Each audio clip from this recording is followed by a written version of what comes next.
মঙ্গলবার শপথ অনুষ্ঠানের প্রস্তুতি চলছে, থাকছে 1200 দেশি বিদেশি অতিথি। ত্রয়োদশ জাতীয় সংসদ নির্বাচনের সদস্য এবং বিএনপির চেয়ারম্যান তারেক রহমানের প্রধানমন্ত্রী হিসেবে ও মন্ত্রিসভায় সদস্য শপথকে ঘিরে চলছে শেষ সময়ের প্রস্তুতি। মঙ্গলবার এই অনুষ্ঠানে প্রায় 1200 দেশি বিদেশি অতিথিদের উপস্থিতি নিশ্চিত করেছেন বাংলাদেশ জাতীয়বাদী দল বিএনপি।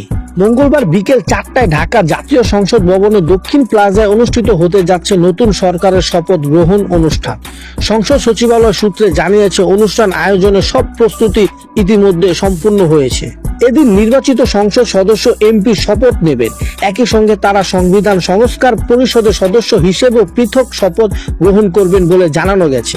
দীর্ঘদিনের প্রচারিত রীতি ভেঙে এবার প্রধানমন্ত্রী ও মন্ত্রিসভায় সদস্যদের শপথ অনুষ্ঠান বঙ্গভবনের পরিবর্তে জাতীয় সংসদ ভবনের দক্ষিণ প্লাজায় আয়োজিত করা হচ্ছে। সদ্য নিয়োগপ্রাপ্ত মন্ত্রিপরিষদ সচিব এম সিরাজ মিয়া পুরো অনুষ্ঠান পরিচালনা করবে। বাংলাদেশ রাষ্ট্রপতি মোহাম্মদ শাহাবুদ্দিন নতুন মন্ত্রিসভা সদস্যের শপথ বাক্য পাঠ করবেন।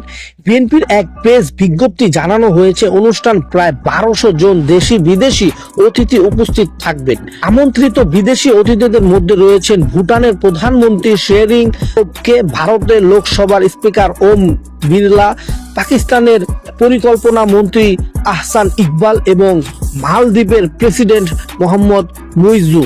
এছাড়াও নেপালের পররাষ্ট্র মন্ত্রী বালানন্দ শর্মা ও শ্রীলঙ্কার স্বাস্থ্যমন্ত্রী নলিন্দা পয়তিসার উপস্থিত থাকার সম্ভাবনার কথা জানা গেছে। যুক্তরাষ্ট্রের ভারত প্রশান্ত মহাসাগর বিষয়ক আন্ডার সেক্রেটারি সীমা মালহোত্রার অনুষ্ঠান যোগ দেওয়ার সম্ভাবনা রয়েছে বলে দলীয় সূত্রে উল্লেখ করা হয়েছে। শপথ অনুষ্ঠানে সার্কভুক্ত দেশের পররাষ্ট্রমন্ত্রীদের আমন্ত্রণ জানানো হয়েছে বলে আইন উপদেষ্টা রবিবার সাংবাদিকদেরকে বলেছেন।